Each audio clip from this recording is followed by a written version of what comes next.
Dr. DuBravac, you are now recognized for 5 minutes.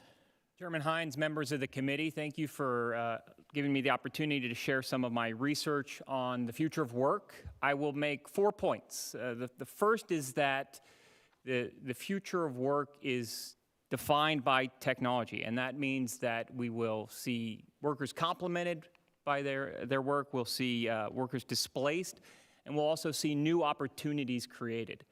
If you go back in time and you look at the 1920 census, we see 221,000 blacksmiths, we see 79,000 shoemakers, we see 19,000 stable hands. All of these jobs have changed and evolved over the last 100 years.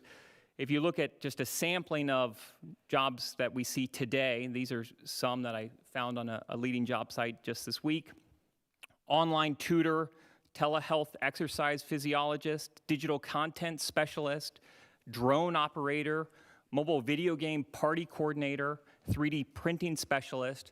None of these jobs existed 10 years ago, 5 years ago. So that the nature of work is changing significantly as technology is infused in our daily lives.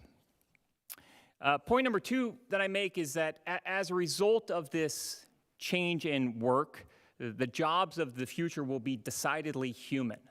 And as we automate some of the routine tasks, as we automate some of the repetitive tasks, we allow workers to focus on much more human-centric work. This work tends to be service-oriented. It tends to require intuition, problem-solving, analytics. It requires communication and empathy. It also is work that is increasingly ambiguous and undefined, so it will require greater flexibility from both employers and employees. Human skills, I think, will be especially paramount in environments that lack data, where we see a dearth of data.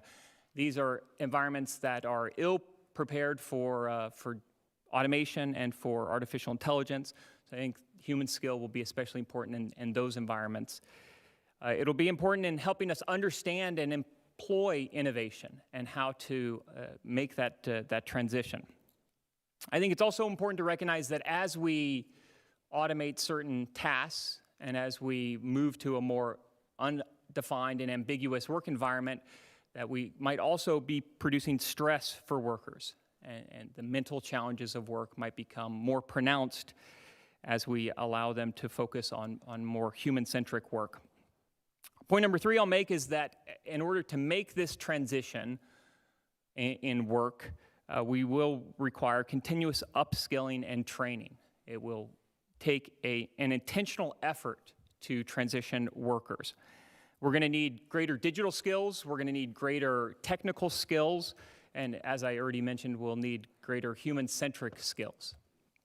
We already see technology playing an important role in developing these skills. Companies like Walmart are using virtual reality to help prepare their employees to have some of those difficult conversations and confrontations that they may have in service-oriented jobs.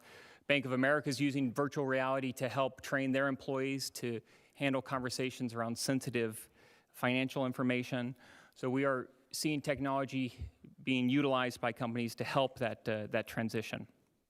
And my final point is that as the nature of work changes and as mass adoption of advanced technologies increases, it changes the structure of work, and it changes how organizations are structured. Technology bifurcates value chains, so it breaks apart and unbundles traditional value chains. I think what we see happening with work is that as opposed to having a bundled set of tasks and skills that we might do, you see technology start to break that apart and allows us to specialize. It allows us to focus on discrete tasks. Certainly you see that in the gig economy where workers are focused on a very well-defined task.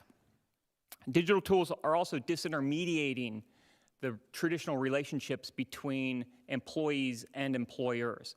And so I think that's an important dynamic to think about as we move to an environment where you see an increase of self-employed freelancers and gig workers. At the same time, we need to worry about companies that are adopting technology. We also need to be mindful of companies that are not adopting technology. and what that means for our future as well as we compete on a global stage. Thank you. Thank you, Dr. DuBravac.